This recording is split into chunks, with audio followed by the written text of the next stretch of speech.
Each of us has a unique career story to tell. For some, these fly high like rocket launches. For others, they're more like the game of chutes and ladders, with advances and setbacks along the way. Either way, we learn countless lessons from these experiences, and that's what we put into the spotlight here at Career Sessions Career Lessons. Join discussions featuring a variety of guests sharing their stories of ups and downs, as well as the secrets of their success and what drives them to continue moving forward. We break down the tools and resources that will help you establish your dream career and realize your professional goals. Here's your host, J.R. Lowry.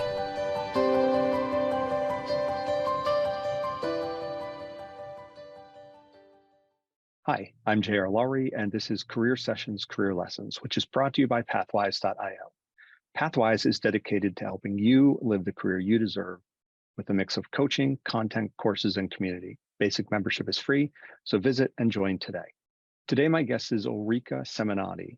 Ulrike is a leadership and communication coach and consultant who brings a wealth of experience as a former C-level executive to her expertise in authentic leadership and impactful communication.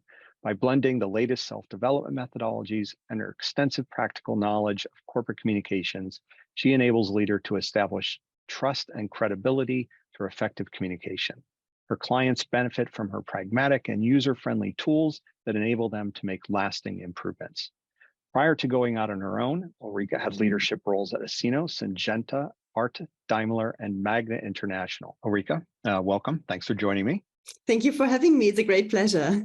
Yeah, I appreciate you doing this with me. So let's talk about your current work. Tell our audience about your coaching business. Yeah, so I'm doing coaching and training. It's both. Okay. For leaders, not only for female leaders, for leaders as such, because I also have a specific program for women, but it's all about being more authentic leadership, more impactful communication. And for me, this goes hand in hand. I'm doing that in terms of one-on-one coachings, but more often I do actually trainings for leadership teams from people from all over the globe, which is great because then you have a nice diverse team, also culturally diverse in how they communicate, and it's very interesting.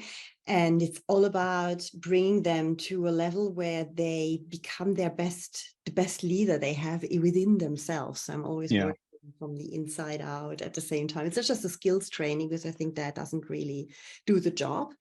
It's really about understanding who you are and coming from that perspective. You were in communications for 20 odd years before you decided to go out on your own. So what led to that decision? So I always had in mind that I wanted to do something on my own, to have an own business, but it was a bit vague. It was evolving with my career. The beginning was event management, and then it evolved into something else. And at the end of my corporate career, after 20 years, I joined the C-level, the executive committee of an international pharma group.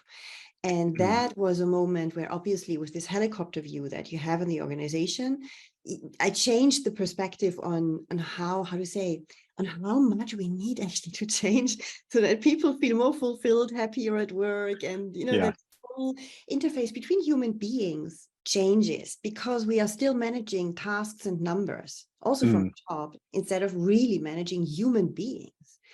And that was for me a very enlightening experience. Also, what you can achieve when you are in this very high level, you have influence for sure, but as long as you are internal in a company, you're always put into a specific box, which is your role, basically. And everything that is beyond that, people are not really listening to you. Whereas when you come from the outside as an expert, then people are listening to you.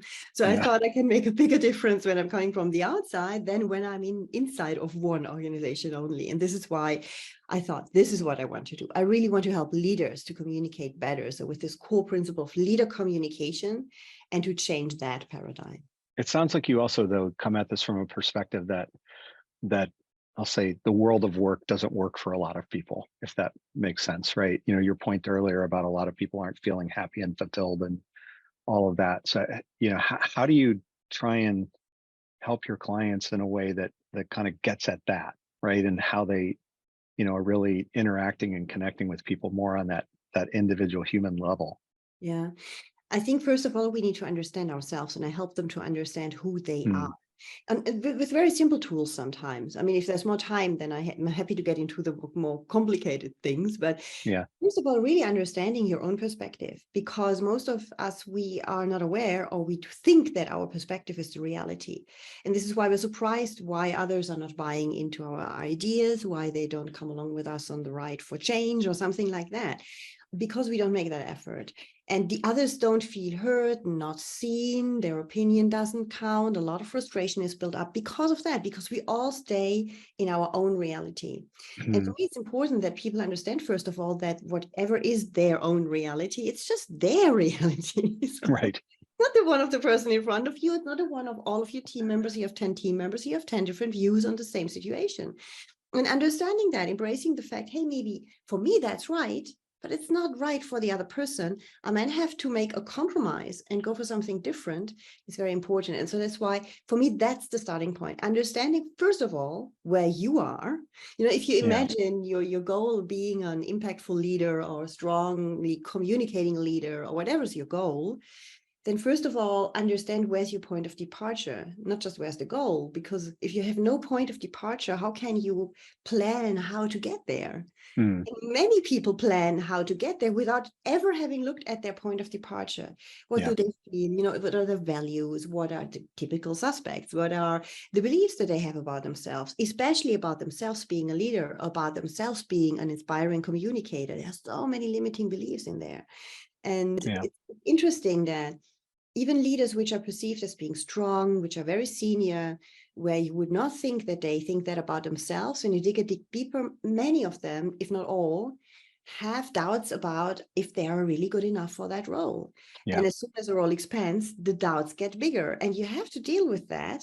And most people don't take that time. And that's how they stumble then into becoming someone they are not. And for me, it's really about getting to the core of who you are and who you also want to be, because there's always an evolution that is possible. Almost everybody has some level of imposter syndrome, right? Yeah, exactly. So talk a little bit more about your early days as an entrepreneur. What did you get right and what did you not get right?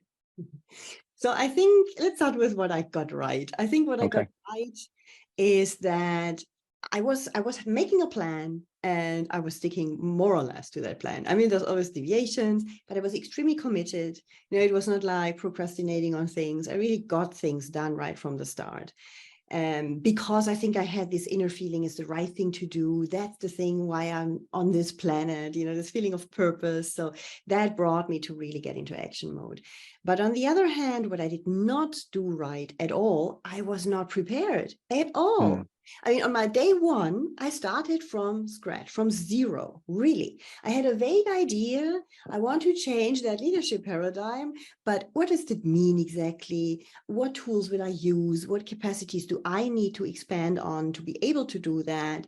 And not even talking about all the rest, which is really dumped on you in that. It feels like that. Or a solopreneur, like, oh my God, the whole marketing, how do I do with that? I have to change completely. Now I have to produce materials myself. And then I was very quickly actually hitting my own inner barriers. And that was certainly the most difficult thing to handle, and still is. I still have to be aware of what I think about myself and where I actually want to go, and not losing my point of departure, which is holding me back when I'm not taking care of that. How much had you thought this through before you actually quit and were out of your last corporate job? Nearly not at all, actually. Yeah. Okay. I had no time. It was like really crazy overload of work, you know, this crazy hamster wheel thing. Right. And I had in mind, for me, it was clear when this role is finished, because it was a C-level role as well. It was kind of higher I can't get. Yeah, I can do the same thing in a bigger organization for sure. I can save money, kind of save. But that was not the point. For me, it was like, okay, from this role, that is the ideal role to get into something where I create my own business as a consultant or as a coach or as both, or it was not clear. But I wasn't prepared, really. It was just the area was clear, has to do something with communication and leadership, but very, very fluffy. And that's what I did wrong, definitely. I would do that differently today. Really think about my strategy, my vision. You know, what do I actually really want to achieve? What is this core about? This core topic I want to focus on, for example, even if it evolves over time, for sure it will, because you get feedback from customers all the time. But you need to have a starting point that is clearer. I think that would have made my first year far smoother than it actually was. Yeah. Well, I think every new entrepreneur makes a lot of mistakes and has a lot of realizations that, they probably didn't even think about, before they started. Certainly in this for me, I had no idea how complicated the world of search engine optimization and marketing was, and have had to learn it way more than I would have ever suspected going into this whole process. You've been at this for a few years now. What do you like best about being an entrepreneur, and what part's hardest for you? Well, I think the best thing is definitely the freedom to be the master of my own agenda. That is still really fantastic. And to have Mm, days which are not regular. I like this irregularity. Some people hate that, maybe. I love yeah. it. I love that. There's sometimes 2 days in a row where I do trainings which are similar, obviously, but usually day one is different than the second one and the third one in the week and so on. And I really like that variety, and that things that can be very intense and less intense. So I like that most, I would say. Yeah, and so I think the most difficult thing is that I'm permanently faced to myself. I'm my own boss, and Mm, that's the worst boss I ever had. I don't know. In the beginning, I was so harsh with myself and telling me off for every single mini mistake, and yeah. whoa, whoa, whoa, whoa, whoa. Yeah, pushing myself over the limit all the time. And I really had to learn to be a bit of a gentle boss to myself. Mm, And that is still a bit of it's a daily, it's not a fight, I would say, but it's a daily challenge to be in this balance of wanting to create something that is really of good quality, and at the same time not bashing myself. I'm a perfectionist, that obviously makes it more complicated. That when 5% are maybe not perfect in my eyes, that I'm really looking at these 5% instead of celebrating the 95, which go yeah. well. Yeah, I've always had this adage of you live and you learn, but sometimes in the moment you're like, oh, I probably should have not had to learn that one the hard way, And there's a lot of that goes on, a lot of opportunities to beat yourself up. Yeah, absolutely. You've talked a little bit about this already, but what types of situations are your clients typically coming to you with? Like, what are they asking for help with? So it depends if it's a one-on-one situation or if it's a group. If it's a one-on-one situation, then it's very often about having more impact somehow, being Mm, impactful leader, more impactful communicator. But what is beyond that most of the times is that they have a lack of self-confidence and assertiveness, or feel like I'm not really sure how I can handle my people, shying also away from their own emotional connection to the people, become a more empathetic leader, for example. So that's the underlying thing in the one-on-one coaching. It's very often about self-confidence in a certain way. It's really interesting, even with people who are really senior executives. It's still there.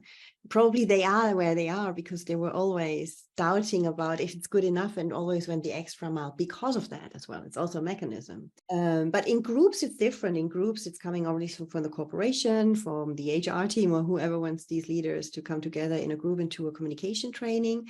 And then it's different. It depends very much on the organization. Some have a very strong focus on change, and they know we can't get this through this whole huge change project, which we have, mm, without having trained our leaders on how they lead change and how they communicate on change, which is a bit specific, but at the end, not that different from normal communication, because we yeah. speak to human people, to human beings in any way.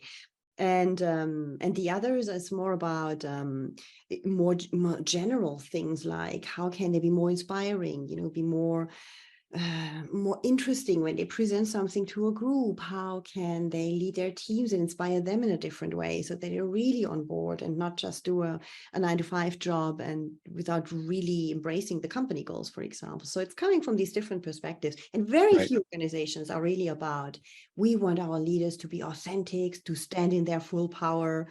I think it's a shame that so few organizations have this clear focus. It's a secondary focus most often, but it's not the Mm. first one. And I think it should be the first one, actually. Yeah, I feel like it's a journey we're on. And I was talking about this with somebody just last week that, I think we're past this point where like we expect our leaders to be perfect, to have all the answers, to always demonstrate the right behavior. We accept that they're all going to have, some level of flaws, and we want them to show some of their human side, and be authentic.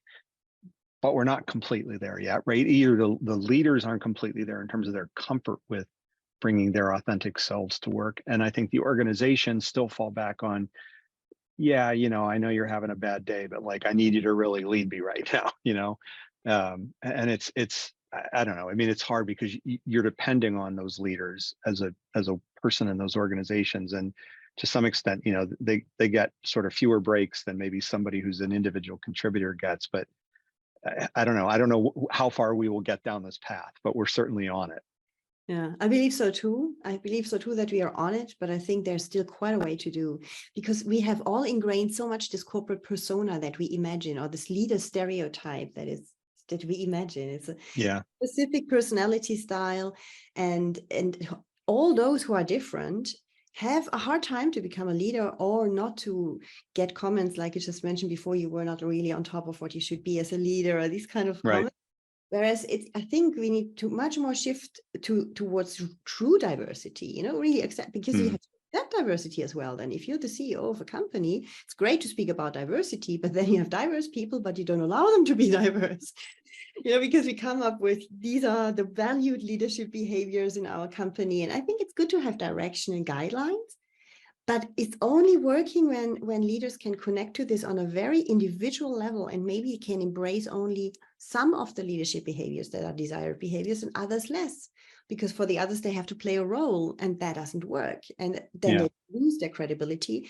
They lose their impact on their team. You will never shape high-performing teams like that because the leader is inside not even high-performing, because they have to be different than they truly are, which makes them believe, again, something's wrong with them.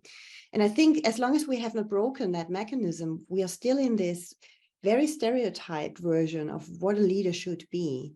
And people stumble very quickly into this because people want to fit in. So we do this automatically. Do you always intertwine communications and leadership in the way that you work with your clients, or are there some that are sort of firmly in one or the other of those two topics? No, it's always intertwined, but obviously there's more of a heavy weight on communications, or more heavy weight on leadership. However, for me, there is no leadership without communication. So there's communication maybe without leadership, but not the opposite way around. So for me, a leadership training without the communication part doesn't really help, because even if people then know all what they have to do, they can't bring it across. Then like useless knowledge inside. It's not applied knowledge, it's just knowledge. And so I think that is super important, that communication goes hand in hand with leadership. Whereas, yes, you can do communication without a leadership training, obviously. I mean, there's some of very concrete skills that are not absolutely attributed to being a leader. But obviously, when you have them, people will see you much more as someone they want to follow, potentially. As I said earlier, you've been in this space for a while. When you think about the leaders that you've worked with over the years, when it comes to communication, what are the best ones do well, and what do most of the rest need to do a better job of? I think the best ones know who they are, coming back to what I said before, and they know it because they have worked on that. I must say, none of those who know who they are and what they really stand for, what are also their non-negotiables, for example, that they're really clear on that, are people worked on that. It's not like they're born with this wisdom or something like that. They have done something to understand themselves much better. Those are definitely the best ones. And oftentimes this goes with having some attributes like being authentic, being empathetic as well, open to listen to others. Usually they have much more space to listen to others, to connect, because they're not so much occupied with themselves anymore. And that means that they can have this vulnerability, the famous vulnerability that we also want to see in leaders. And you need courage to do that, definitely. And absolutely. Understand who you are, because if not, vulnerability feels very scary if you don't know who you are, and if you feel very insecure inside of yourself. So the best leaders definitely know themselves. And I think those who do that, automatically they become better leaders than the others. Yeah, I mean, you're almost intertwining, listening to you talk about it, you're almost intertwining communications, identity, personal values, all sort of very connected in the way that you're describing it. Yeah, absolutely. Absolutely. Because for me, communication, you can learn how to use your hands, or how to stand, or I don't know, speak louder, slower. I don't know what. I mean, there's tons of different things. Yes. But if it's not coming from the inside, if you stand there in a power pose, but you feel weak because you have so many self-doubts and you know that, you feel just like a fake, it doesn't help.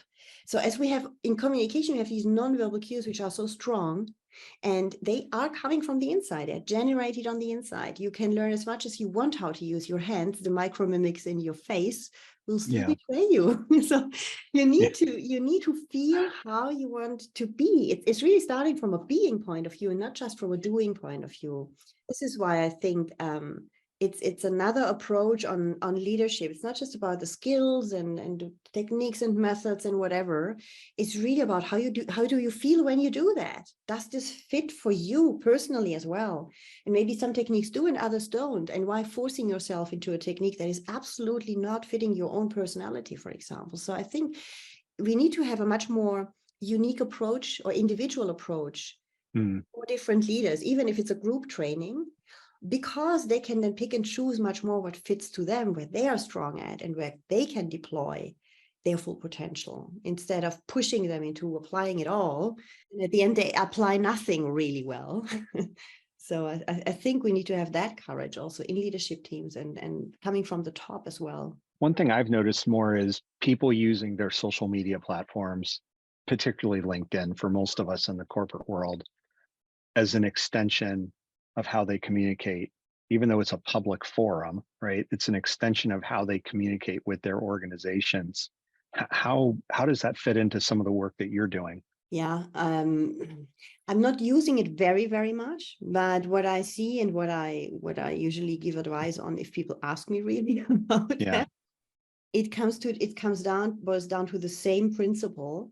Really think about what are the topic areas that you really want to speak about. You don't have to speak about anything your company is interested in or anything your organization is interested in. Many people do that, and then they position it, they share another post with a comment that they feel is politically correct, where they can put themselves into the best light, and you can feel that across. It's not like, and I think that's a waste of the social media tool. I think it's better that you think about, okay, what are topic areas I have passion for within this leadership area or within my organization, for example. There's certainly topics I have more passion for than for others.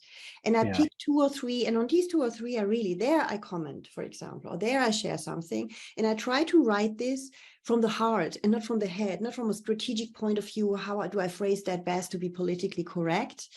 But how do I phrase that best so that my personality comes across, my true opinion? How can I be bolder, maybe more assertive? You don't have to put yourself into huge danger with that, but just having in mind to be more real in social media, even if it's on LinkedIn, where it's obviously not that fake than some other social media tools, but still, even there, you can feel how people try to position themselves in a way that is not really themselves at the end, and that's counterproductive. Yeah, it is counterproductive. And I think your point, I mean, ultimately, like for the people I've certainly seen for whom it works best are the ones where you get a very clear sense of them as people, and it is reinforcing to the brand, if you want to call it that they're trying to convey about themselves as a person, as a leader. When it is reinforcing, it really works. When it's not reinforcing, it feels a bit arbitrary or fake or whatever you want to call it. Yeah, exactly. I would imagine that there are some misconceptions that you often find yourself having to dispel people of, myths about communicating. What are some of those? The biggest one is, I think, that communication is about sending a message. In some, doesn't matter. You speak, you say it out loud, or you send it by email, whatever you do, or you do it in a presentation. People think good communication is about sending a powerful message. And I think it's absolutely not like that, because at the end, communication is always a two-way thing. It's a two-way, it's a dialogue, it's not a monologue.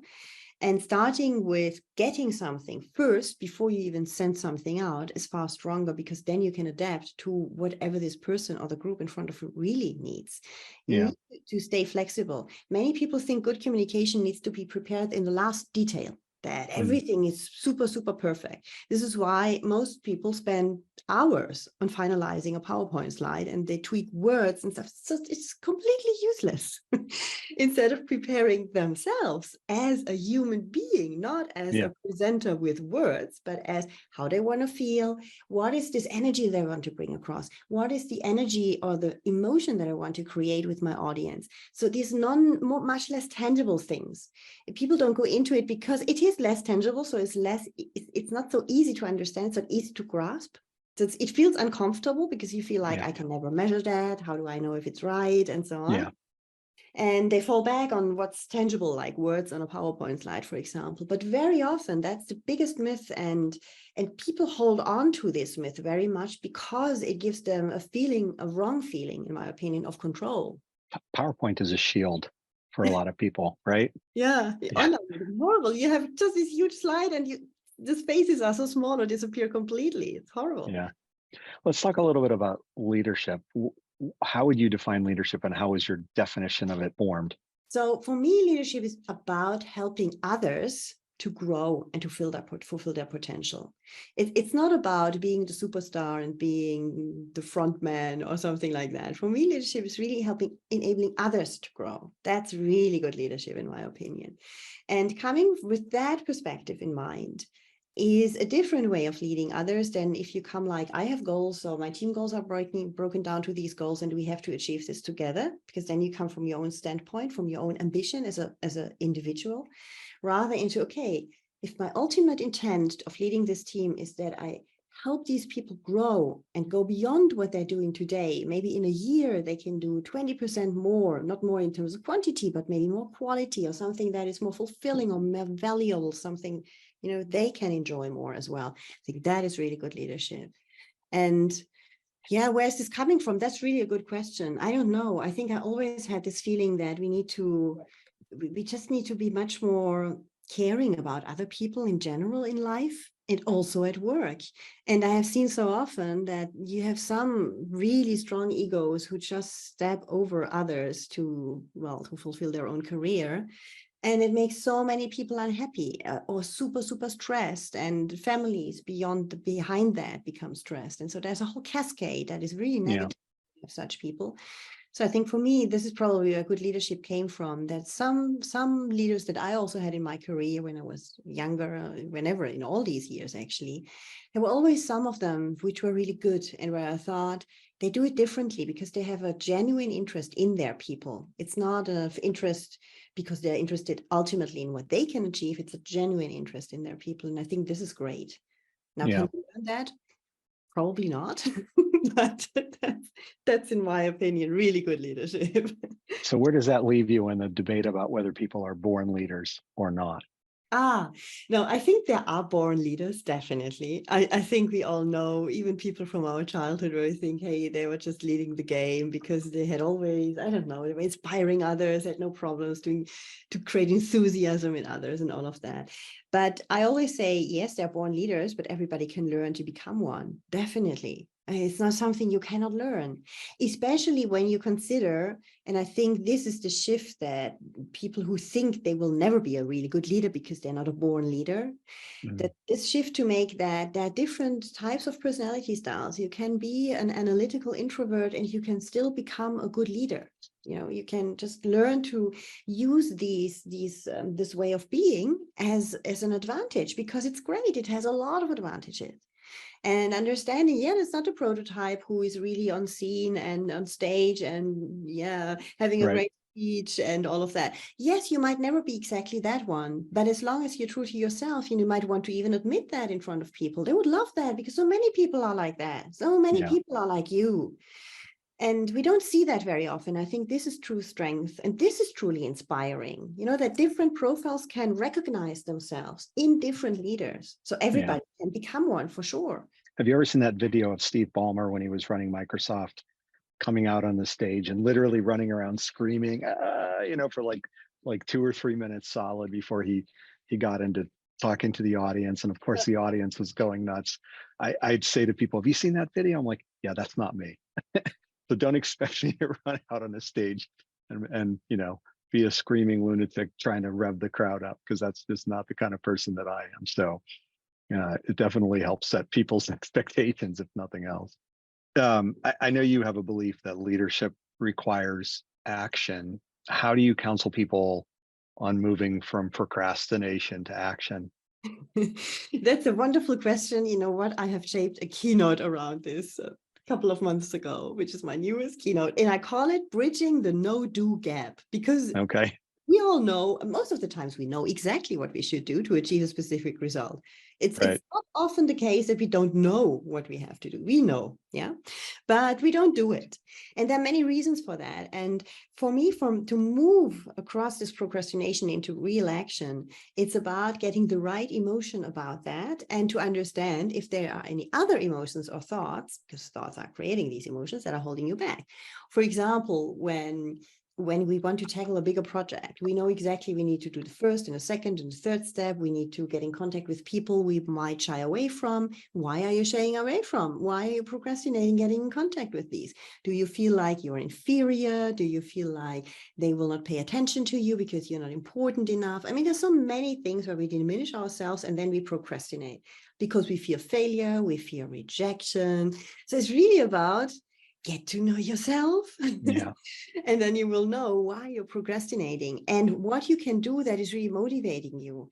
Thinking beyond the actual goal that you need to achieve, the immediate one, or even the midterm goal. What is beyond that? Maybe in terms of personal development, what's in it for you beyond what you can see right away? And there you might find an emotion, a motivation that helps you to take action. I just was thinking as you were giving your answer, for me, I think I'd made peace with the fact that to be a leader, you have to make hard decisions. And I would say along with that, I've kind of made a habit of saying, I'm willing to do something hard every day, something uncomfortable every day. Because I think what happens with a lot of people is they just say, oh, I don't really feel like doing this today. This is not going to be comfortable. It's not going to be easy. It's going to make somebody feel terrible, whatever the situation may be. And it's not like I relish those kinds of things, but you have to make a practice of it because being a leader is going to require that pretty regularly. And if you can't get in the habit of being willing to do something hard, right, to take that action, you're going to undermine your own effectiveness in the end. Yeah, I agree. Goes back to your no-do. Yeah. We know we need to do it, but we don't do it. It's also leadership about influence and persuasion. And, I think a lot of people don't feel like they're naturally influential or naturally persuasive. So what can somebody do to improve their powers of persuasion? It's about stepping into the shoes of the other person. It sounds so simple, but that for me is the key. We all shape any message any argument we bring up. We shape it for the only person that will never hear that message, and that is ourselves. We do that automatically. That's our perspective. It does not fit to the person in front of you. If you are someone who loves change because you like to discover new things, because you feel there is a creative space, and you speak to a person who hates change, who needs stability and security, and you come up with your enthusiasm about, wow, there's so much in it for us in this change project, we can grow together, it's a great business opportunity, and you have in front of you a person who hates change, who fears change from the bottom of their heart, they will never be receptive for your arguments, ever, ever, ever. And you cannot persuade them. And you will not understand why. Because for you, it's obvious that there are so many opportunities in this change. Whereas for them, it's a pure threat.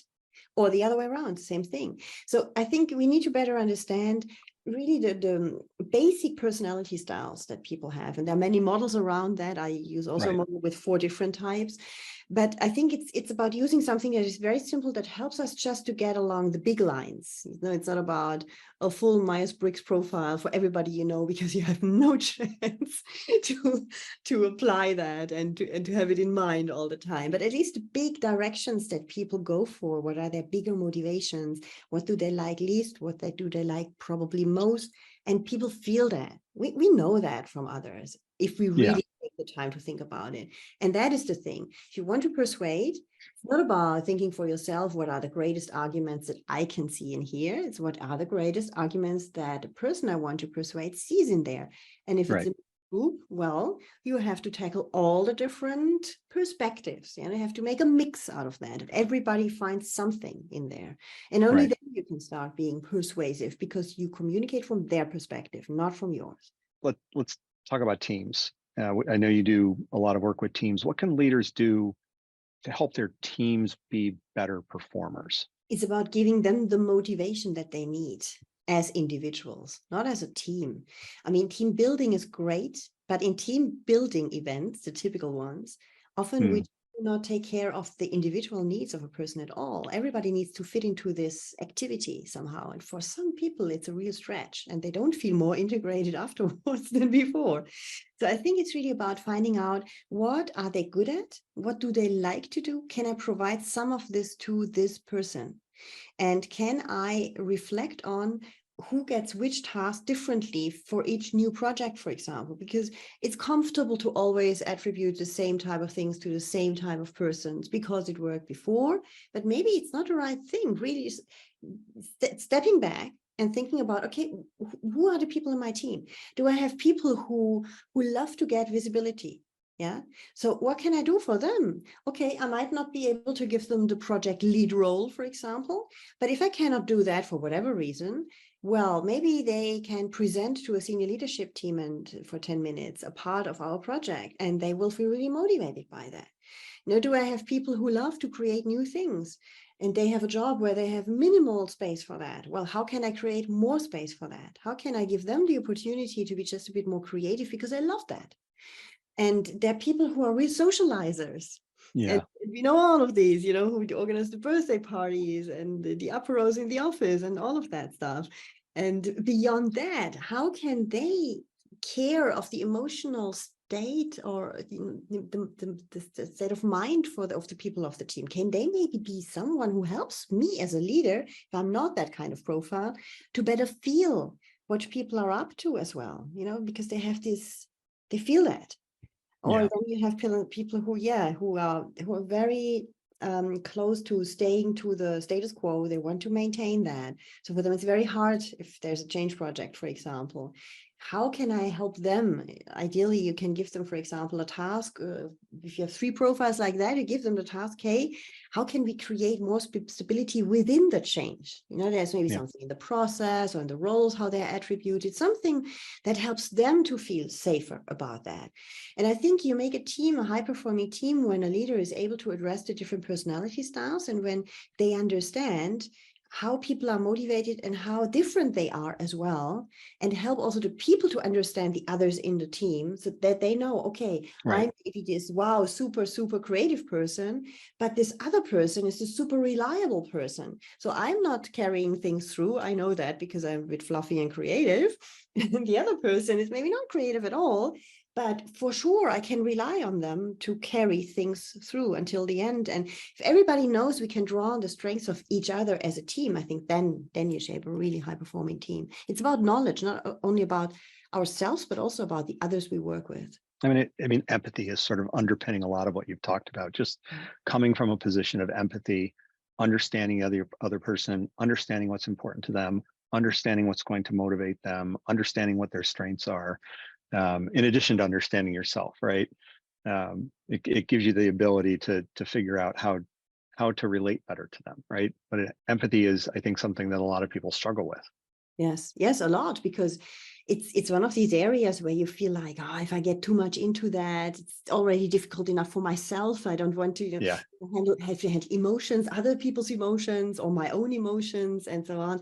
And as I said before, I think it's very important, before you even start with trying to be a really empathetic leader, you need to be empathetic with yourself. You need to understand your own flaws, accept them as well, see your strengths, see your values, really understand yourself. And then you can relate to others from a much safer place, because at least you know where you're coming from.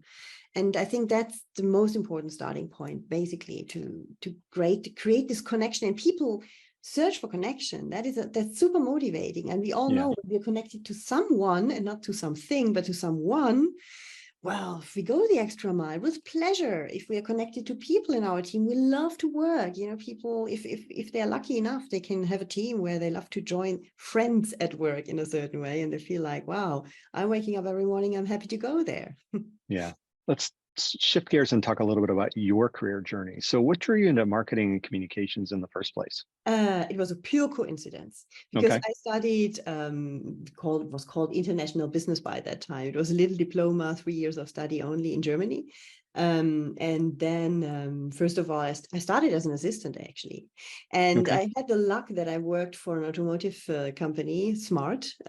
Yeah, so very, very strange car in the 90s when I started my career. So it was like, what is this?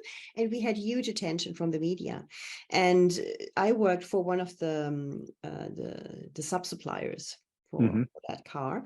And so I had the luck that I was the only person who was speaking 3 languages. So my boss, my CEO didn't do that. So great. I got the exposure to the media. And so that's how I actually came to the communications area. First of all, PR, media relations, external communications.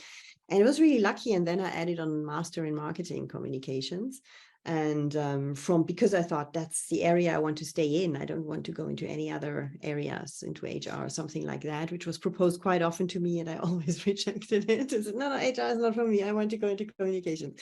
And this is where that came from, because it opened also a relatively creative space for me. And this is why I went into that first, because there's also everything which is design, for example, is related to that. I was quite attracted by that when I was younger. So gave me a lot of different possibilities how to navigate in this whole big area of corporate communications, which is internal, external, it's about events, it's online, it's everything. It's so many different shades of that. And I went through all of them in my career because I wanted to learn all the different areas that are possible. That's how I made my career finally. And I would imagine, given you worked in a couple of different industries over the course of your career, that you've seen fairly different cultures. As a communications person, you both have to shape the culture and work within the culture. How did you think about doing that when you were in those jobs? When I was in there, I wasn't so much aware. Well, I was aware of the different cultures, obviously, but I wasn't really aware how to bring this culture best across. I was so much into, we have to do a campaign out of that. We have to do trainings out of that. We have the whole channel thing, which you can do all the different channels. We have to cover them and so on and so forth. Right. But what I realized that in some companies you have a strong culture, a recognizable culture, this feeling that you go to Brazil, you go to Japan, you go to Sweden, wherever you go, you always feel that's the same company. And it's like, a miracle. It feels like it's not really tangible, but it feels the same. And all these companies who have strong corporate cultures have really worked on that and are permanently working on that. And it's not something which they introduced once with a poster campaign. It's something they truly live, and they have introduced ways of holding a workshop, ways of holding a meeting, ways of how you invite to a meeting. These little things that people face every single day in their mailbox. They are similar. There's something common to that, a common way of doing things. And by really cultivating that, a culture then becomes a culture and not just a fake idea of, like you can do with introducing new values and hanging up a few posters and hoping that people buy in. Why should they? Right. So, and I think it's super important because companies who have a strong culture have a very strong buy-in from their workforce. People love the company. Coming back to your social media question, they will share content deliberately and authentically because they're really convinced about what they're doing, because the culture is strong. And culture is still, we know that already for a while now, it's really a strong condition for success, at least on the long term, for sure, for an organization. Do you think cultures can transform, or do they have to evolve just because they can't change that quickly? I think it has to evolve because people don't transform quickly, except if you exchange the people completely. So I think in a very small company, like 10, 20, 30 people, maybe really, really, really, really small, if you exchange the CEO of such a very small organization, you might really radically shift the culture quickly, can be. Yeah. with the effect that for sure those who don't fit into this culture will leave, for sure. I mean, that's the normal effect. But I think in any bigger organization, people don't shift easily. They don't. I mean, if you come up with a new culture, people first have to understand what's meant by them. Then you need a lot of time to build credibility, because corporate culture campaigns, people have seen tons of them in their career. And the longer you are in this world, in the business world, the more corporate culture programs and mission, vision, values programs that you have seen. And you believe less and less. You know, it's like, again, another one. Again, a values refresh. Yeah. And people, they don't care. So I think a culture shift really needs a lot of work, and it needs proof points in the reality, in the practice, in the daily work, not in terms of great videos of someone telling you, I live this value and because I did this and that. That's nice. But does it really mean something to me as an employee on the other end of the world? Probably not. And it's really about picking people up from where they are. And this is what is not done in organizations. When we run a value campaign, we train people on the values. It's pretty crazy when we really think about that. Because how can you do that? I mean, but we explain them what it is, and then there are case studies in role modeling and role playing and what have you. Yeah. Right. But I think a good values program should spend more time on helping people finding their own values than teaching them what the values of the company are. Because if they know their own, then they can make a decision and say, hey, that's the overlap. Now I see an overlap with me. And this is where I can be authentic. And this is where I can help to role model this type of value. Maybe not all four. Maybe I'm good in two because I feel them, because I can understand how this relates to mine. And that's fine. And I think this is a different approach. And this is how you can change culture. But it will take a lot of time, because people also, because first of all, I've seen very often that you have to overcome this threshold of skepticism. Actually, it's just another, it's just another culture program, actually. And coming beyond that, that's very important. And then it depends on the messages that are coming from the top in the beginning also, if they're convincing, or if they also are just doing it because they think they have to do that, or because it's good practice, then it's not credible and not inspiring at all. So it's tricky. It's not a simple thing. It is tricky. I think, you have to do a certain amount of communicating and helping people to understand what it really means through stories or whatever. But there comes a point where if you're not living it every day, right? If you're not making it real in all of those millions of different intangible ways that you make something real, people will see through it, or it will just sort of lose steam. And that's the part that is really hard, right? That most companies, I mean, you said earlier, I mean, the companies that are really, really clear on their brand and their values, and they can make it feel consistent, whether somebody's in Brazil or Japan or wherever. I mean, that's hard and it's rare. And, I mean, to some degree, I guess that's what the companies, when they roll out these programs, are trying to get to. But you can't, it's also something you can't do every year, or even every 2 years, or maybe even every 3 years. It's one of those things you have to really let kind of soak into the organization, because people have to really internalize it, and that just doesn't happen very quickly. Coming back to to you, as you think back on the different roles you've had over the years, what are the strengths that you've been able to draw on again and again? I think that is one of these questions where I also wonder, what is probably the biggest one in that sense? I think my biggest strength that really moved on my career, that is the fact that I always wanted to learn. I always had an ambition to learn. So the intent behind why I was changing roles, trying to change roles regularly, towards the end, every 2 years, actually, was always this eagerness to learn. That was my intent.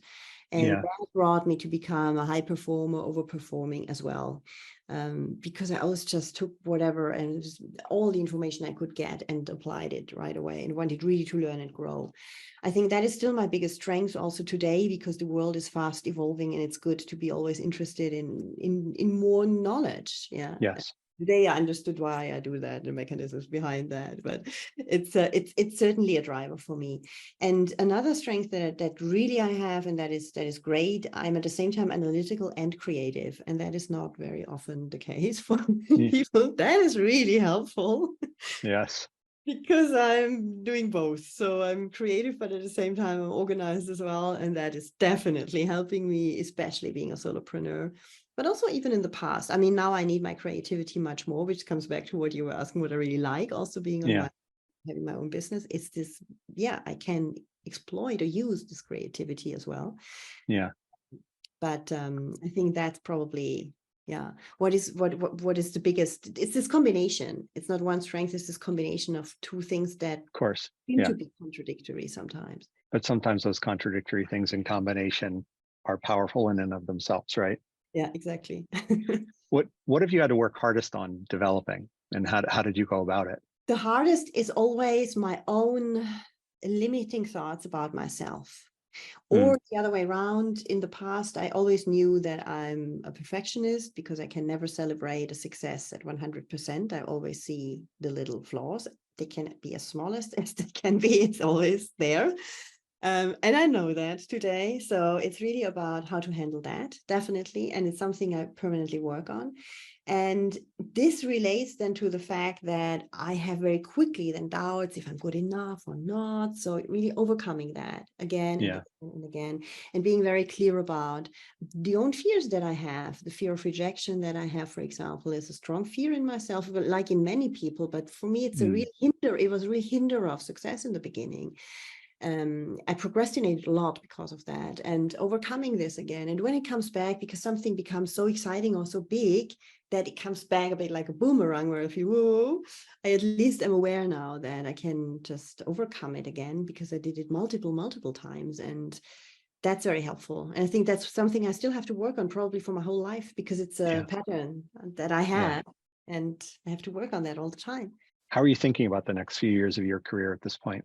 I hope really that I will make a good impact over the years, and that over the time I can say, wow, I have changed in a few organizations, really the way of how people are acting. You know, it was not something where there was a training and for 1 year they did things differently and then it became forgotten again. I really want to make this lasting impact. And I think only years and years and years more will show how lasting this impact might be.